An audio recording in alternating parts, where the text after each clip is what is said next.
শাক পাতা বেশি, এই জন্য খাবার পাইছি 1 টাকা, এই জন্য আমি খুব সুখী হয়েছি খাইতে। আমার বাড়ি পিসপুরে মাসিমপুর বাড়ি। আমি ডেলি শুক্রবার মসজিদে নামাজ পড়ি, 1 টাকা দিয়া ভালো খাবার পাই, খাবার পাই আমি পয়সা। আমার নাম আকবর, আমার বাড়ি এসে আদর্শপাড়া। এই শহরে ঘুরি পড়ি, আইয়ে 1 টাকার প্যাকেট খাই, একদিন পাই না আর একদিন পাই।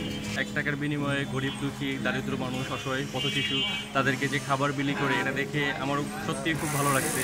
যে কারণে আমি মন প্রাণ দিয়ে চেষ্টা করি এবং আপনারাও সবাই আছেন, চেষ্টা করবেন সবাইকে এই ভালো কাজের সাথে থাকার জন্য, সবাইকে হেল্প সহযোগিতা করার জন্য। আমাদের নাস্তা পানি করতেও যে টাকাটা যায়, একবেলা বন্ধু বান্ধব নিয়ে খাইতে যে টাকাটা খরচ হয়, তার থেকে একটা অংশ আমি এদের সাথে শেয়ার করে এই শহরের এই কাজের সাথে জড়িত হয়েছি। শিক্ষার্থী এক গ্রুপ যে এটা 1 টাকার খাবার এই কর্মসূচি আয়োজন করছে, এটা দেখে আমার খুব ভালো লাগছে।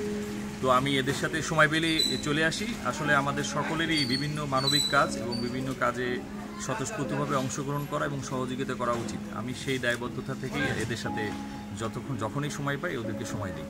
আমরা চেষ্টা করবো যে রমজানের প্রতিদিনই একবেলা ইফতারি ব্যবস্থা করতে। আর এছাড়া দেখা যায় যে আমাদের মনে করেন সামনে আরও অনেক প্ল্যান আছে। আমাদের প্রথম দিকে লোক সংখ্যা খুব কম ছিল, আস্তে আস্তে লোক সংখ্যার পরিমাণটা বাড়তেছে। আমরা প্রথমে 50 জনের মতো প্যাকেট করছিলাম, আজকে দেখা যায় সংখ্যাটা 100 কাছাকাছি এসে দাঁড়িয়েছে।